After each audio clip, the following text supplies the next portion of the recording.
Hi, this is Heather Wakelee from Stanford University, and at ASCo 2016, I was able to present an update from the ECOG ACRIN E1505 clinical trial, which was a study of adjuvant chemotherapy with or without bevacizumab for early-stage non-small cell lung cancer.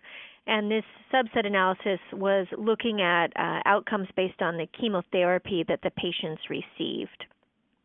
E1505 was a randomized phase 3 trial for patients with completely resected early-stage non-small cell lung cancer, stage 1B, as long as it was 4 centimeters in size or larger, up to stage 3A.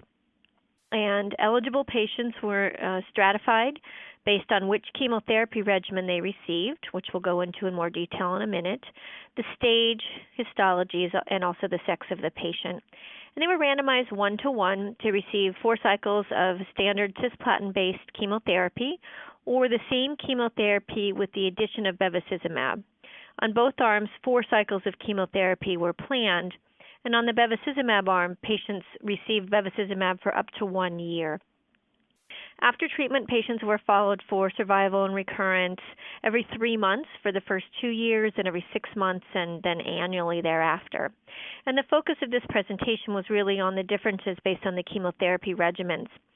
All of the regimens included cisplatin at 75 milligrams per meter squared on day 1 of a 21-day cycle.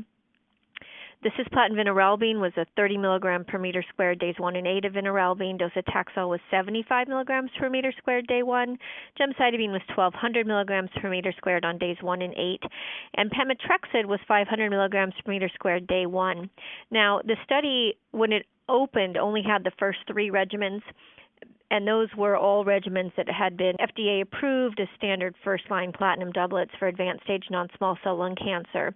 The vinorelbine regimen, of course, was the one utilized in most of the prior adjuvant trials and the one with the most data.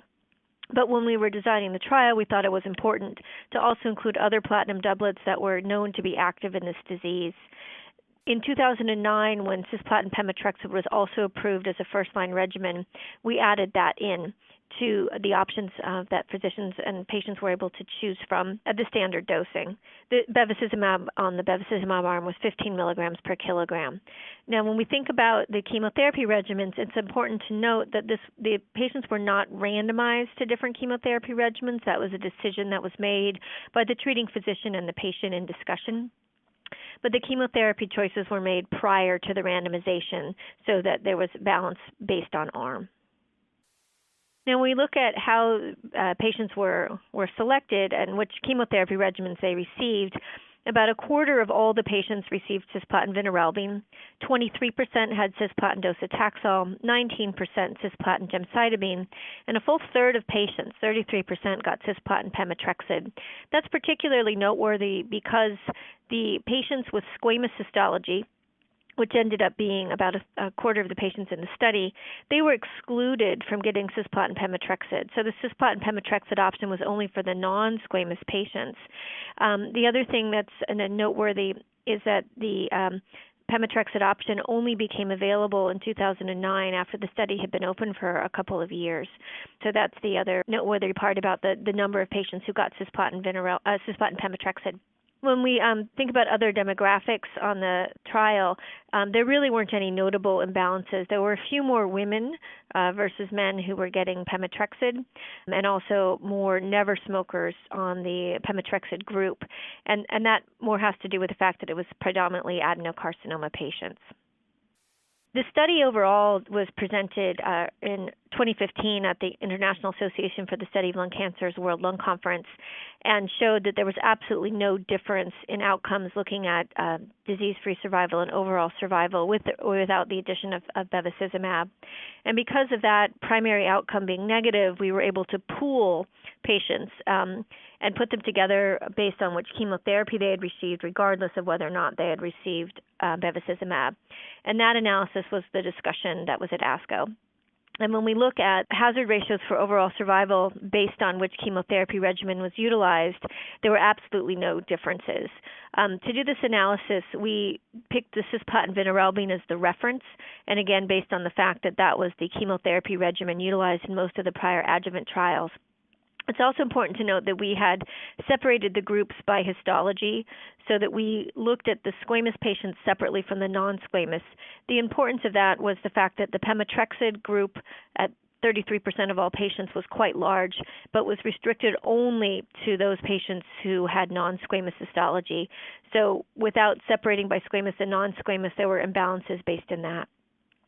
So when we did the overall survival hazard ratios using vinorelbine as a reference and looking at the non-squamous groups, the overall survival hazard ratio with docetaxel 1.3, gemcitabine 1.14, pemetrexed 0.97, and in all cases that was not statistically significant. And with the squamous, again using vinorelbine, cisplatin vinorelbine as a reference, docetaxel was 1.02, gemcitabine 0.98, again not statistically different. And so there was really no difference in overall survival or disease-free survival for any of these different chemotherapy regimens. Again, this was not a randomized study, however, and it's important to note, too, that there was no difference in median number of cycles by chemotherapy group. We also saw very few toxicity differences, none that were surprising. For statistical purposes, the only really significant differences that there was more neutropenia and febrile neutropenia in the vinorelbine arms and more thrombocytopenia with gemcitabine, but that was predictable. Also of note, for the non-squamous only, the cisplatin pemetrexed groups had fewer total grade 3 to 5 toxicity than other chemotherapy groups. So our conclusions from this analysis was that in this post-hoc, non-randomized subset analysis, we demonstrated no difference in overall survival or disease-free survival for patients receiving all 4 adjuvant cisplatin-based chemotherapy regimens for surgically resected early-stage non-small cell lung cancer in the E1505 study population. Thank you very much.